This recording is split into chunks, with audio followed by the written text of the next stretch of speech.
오늘은 데살로니가전서 2장의 말씀을 중심으로 사람의 말은 묵상하는 거 아니다. 오해만 생긴다. 사람의 말은 묵상하는 거 아니다. 오해만 생긴다. 라는 제목의 말씀을 전하고자 합니다.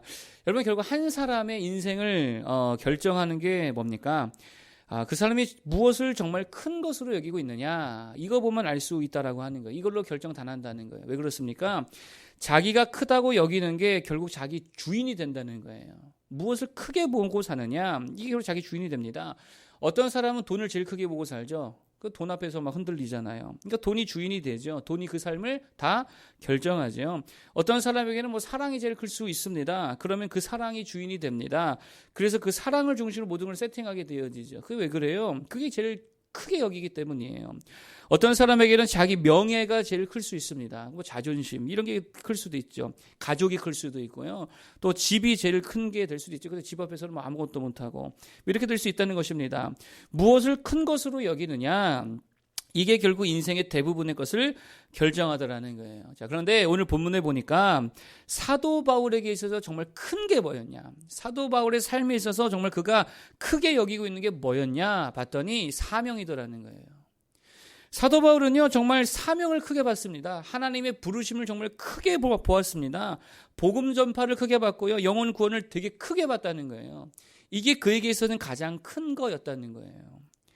여러분, 그래서 오늘 첫 번째 토픽입니다. 이겁니다. 문제와 어려움은 작게 여기고요, 사명은 크게 여기라는 거예요. 뭐라고요? 문제와 어려움은 작게 여기고 사명은 크게 여겨라. 무슨 말입니까? 아무리 문제가 터지고 아무리 어려움이 있고 그래도 사명을 절대로 놓지 말아야 된다는 거예요. 왜요? 문제보다 뭐가 더 크니까?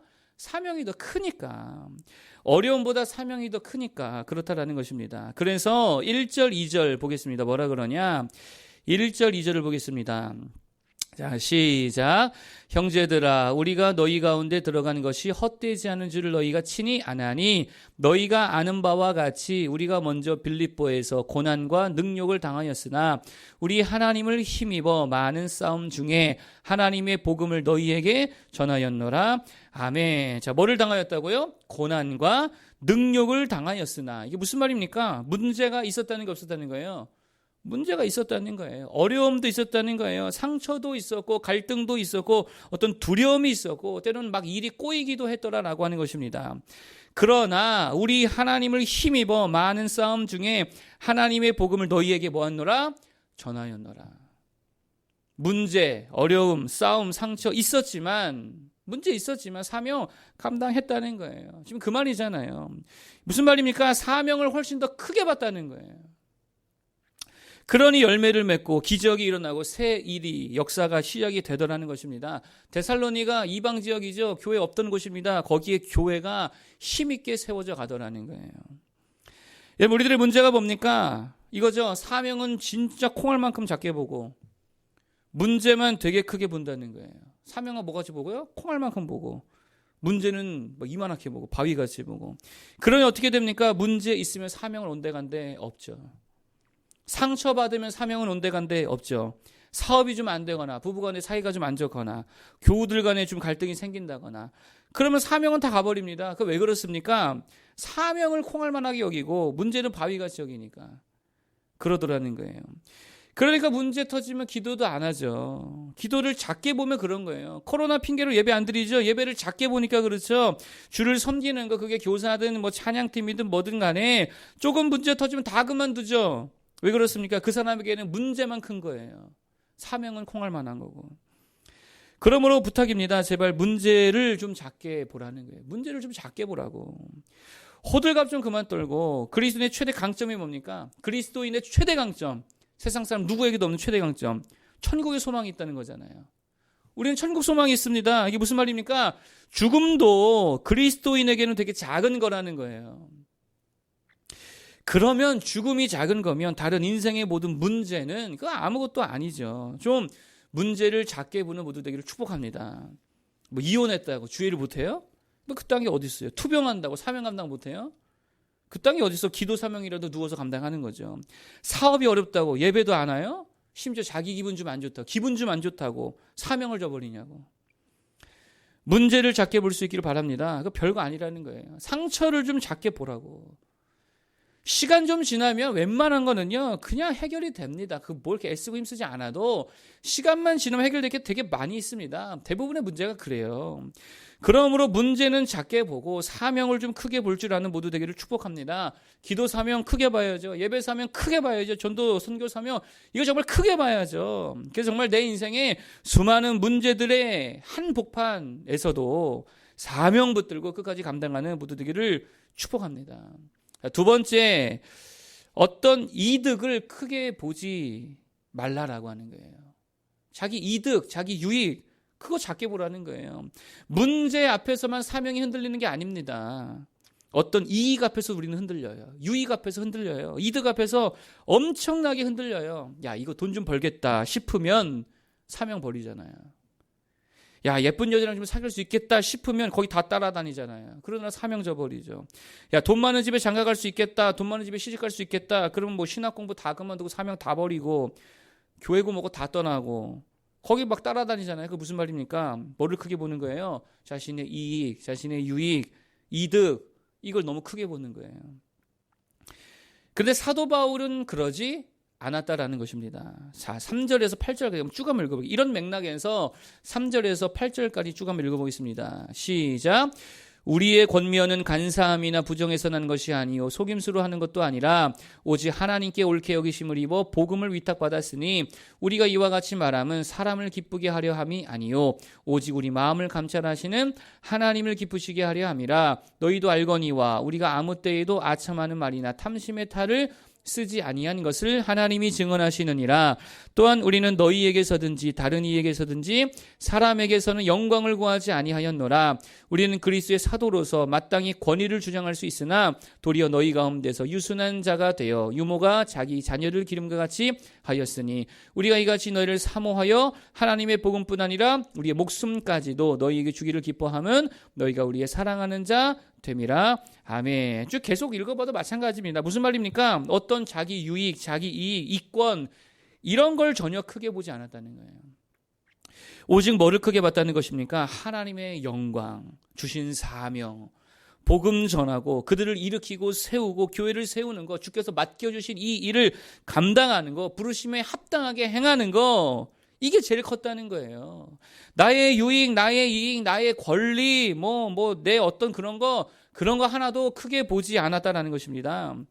여러분, 이게 그리스도인의 삶이라는 거예요. 여러분, 그래서 오늘 불러줘 찬송가 94장. 주 예수보다 더 귀한 것은 없네. 가사가 어떻습니까? 주 예수보다 더 귀한 것은 없네. 이 세상 부귀와, 이 세상 명예와, 이 세상 행복과 바꿀 수 없네. 무슨 말이에요? 이거 작게 봤다는 거예요. 명예, 부귀, 행복 작게 봤다고. 세상 즐거움 다 버리고 세상 자랑 다 버렸네. 주 예수보다 더 귀한 것은 없네. 예수밖에는 없네. 무슨 말입니까? 내 유익, 내 이익, 내 행복까지도 크게 보지 않았다는 거예요. 여러분, 전에도 한번 말씀드렸죠. 칙필레라고 미국의 치킨버거 브랜드입니다. 이 기업의 특징이 뭐냐? 기독교 기업인데요. 기업의 이윤보다 이익보다 사명을 더 중요시 여겼어요. 말씀을 더 중요시 여겼어요. 그러니 잘 보세요. 맥도날드보다 몇 배 돈 잘 벌잖아요. 주일에 쉽니다. 야, 말이 됩니까? 음식점이 주일에 쉬어요. 휴일에 쉰다고. 이게 말이 되냐고. 스타벅스가 주일에 문을 안 연다. 이게 말이 상상이 됩니까? 그런데 그렇게 했다는 거예요. 왜요? 이익보다 더 큰 게 있으니까. 사명, 말씀, 예배, 하나님. 그게 진짜 그리스도인들이죠. 그게 진짜 기독교 기업이지. 말했죠. 맥도날드, 스타벅스, KFC 매출 다 합친 것보다 더 크다고. 더 돈을 많이 번대요. 칙필레가 훨씬 더 낫더라는 거예요. 그래서 늘 말하지만 내가 내 것을 채우며 살겠다. 내가 내 힘으로 내 것을 채우며 살겠다. 이거 진짜 바보 인생입니다. 여러분, 내가 채워봐야 그거 얼마나 채우겠습니까? 내가 신나게 삽질해봐야 그거 얼마나 파겠냐고. 적어도 포크레인으로 파야지요. 안 그렇습니까? 내가 삽질하기보다 포크레인으로 파기. 그럼 내가 할 건 뭐예요? 포크레인 기사 아저씨 마음만 나한테 돌리게 하면 되는 거지. 안 그래요? 정말입니다. 포크레인 아저씨가 누구예요? 우리 하나님이잖아요. 나는 하나님만 위하면 돼요. 하나님의 감동을 사면 되는 거예요. 하나님께 감동을 드리면 되는 거예요. 그래서 하나님이 나를 위하게 하면 그건 뭐 다 되는 것입니다. 그게 훨씬 더 크고 그게 훨씬 더 빠르고 훨씬 더 강력하고 많고 깊고 좋다라고 하는 거예요. 제발 부탁입니다. 자기 이익을 좀 작게 여기고 사명을 크게 여기고 예배를 크게 여기고 하나님과의 관계를 훨씬 더 중요하고 큰 것으로 여길 줄 아는 성도 되길 바랍니다. 그러면 하나님이 내 이익, 내 유익 다 챙겨주시더라는 거예요. 마지막 세 번째 토픽입니다. 사람의 말 좀 작게 여기라는 거예요. 뭐를 작게 여기자고요? 사람의 말을 좀 작게 여기자고. 아니 뭐 그렇게 남들 얘기를 크게 보냐는 거예요. 아 그게 크게 볼 겁니까? 뉴스 뭐 그렇게 크게 볼 거예요? 소문을 뭐 그렇게 크게 볼 거냐고. 아무것도 아니라는 것입니다. 세상이 하는 얘기들 여러분 그거 팩트체크라 그러죠. 그 팩트체크 안 된 것도 되게 많이 있다는 거예요. 진짜 별것도 아닌 건데 이슈 만들려고 하는 것들도 되게 많이 있다는 거예요. 뭐 그렇게 사람들 말을 크게 보냐는 것입니다. 우리는 뭘 크게 봐야 됩니까? 하나님의 말씀을 진짜 크게 봐야 될 거 아니에요. 그게 데살로니가 교회 특징이었다는 것입니다. 13절이죠. 읽어보겠습니다. 13절. 2장 13절 시작. 이러므로 우리가 하나님께 끊임없이 감사함은 너희가 우리에게 들은 바 하나님의 말씀을 받을 때에 사람의 말로 받지 아니하고 하나님의 말씀으로 받음이니 진실로 그러하도다. 이 말씀이 또한 너희 믿는 자 가운데에서 역사하느니라. 아멘. 무슨 말입니까? 이들에게 중요하고 이들에게 정말 큰 게 뭐였냐? 사람의 말이 아니라 하나님의 말씀이었다는 거예요. 그러니까 13절 마지막에 뭐라 그래요? 이 말씀이 하나님의 말씀이 또한 너희 믿는 자 가운데에서도 뭐 한다고요? 역사하느니라. 무슨 말입니까? 하나님의 말씀이 살아서 일하더라는 거예요. 말씀이 일하더라는 거예요. 여러분 정말입니다. 왜 사람의 말이 일하게 하십니까? 왜 사람의 말이 자꾸 일하게 해요? 헛소문이 왜 일하게 해요? 왜 그게 내 마음을 흔들어 놓게 하냐고? 왜 내 마음을 요동하게 하냐고? 왜 사람의 말 때문에 내가 두려움을 갖게 그 사람의 말이 일하게 하냐는 것입니다. 왜 그 말에 내가 걱정합니까? 왜 그 사람의 말들의 비중을 두냐는 거예요. 가볍게 여기라고요. 하나님의 말씀이 일하게 해야죠. 그 말씀이 내게 위안을 주고 그 말씀이 내게 용기를 주고 그 말씀이 내게 능력이 되고 그 말씀이 내 삶의 기준이 되고 그 말씀이 내 원동력과 힘이 되게 해야지. 하나님의 말씀을 크게 보고 그 말씀이 일하게 해야 된다라는 거예요. 뭐 이렇게 사람의 말 한마디에 흔들리냐는 것입니다. 맨날 상처받았다 그러고 뭐 찔렸다 그러고 아프다 그러고 총 맞은 것처럼 맨날 그런 노래 부르고. 정말입니다. 사람의 말은요 이렇게 묵상하는 게 아니에요. 한 사람이 누가 이렇게 말을 했다. 그걸 곰곰이 집에 가서 생각해보는 게 아닙니다. 왜 그래요? 오해만 나와요. 사람의 말은요 묵상하면 묵상할수록 오해만 생겨요.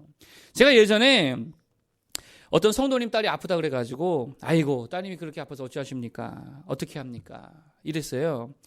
근데 그분이 이 말을 집에 가셔서 묵상을 한 거예요. 아픈데 어떻게 해요? 아픈데 어떻게 해요? 아픈데 어떻게 해요? 아픈데 어떡하냐고? 아픈데 어쩌냐고? 이렇게 그 해석을 하는 거예요. 오해를 한 거예요. 그래서 저한테 오더니 아니 전도사님 어떻게 우리 딸이 아픈데 어떡하냐고 어쩌겠냐고 어떻게 그런 말을 하냐고. 나는 전혀 의도한 바가 아니잖아요. 오해 풀어드는데 엄청 오래 걸렸습니다. 여러분 사람의 말은 묵상하면 오해 생긴다고요. 우리는 뭘 묵상해야 됩니까? 하나님의 말씀을 묵상해야지. 하나님의 말씀을 묵상하면 묵상할수록 능력이 넘칩니다. 위로가 넘칩니다. 은혜가 넘칩니다. 지혜가 넘칩니다. 엄청난 힘이 있다는 거예요. 말씀을 크게 봐야지 왜 자꾸 사람의 말을 크게 보냐는 거예요.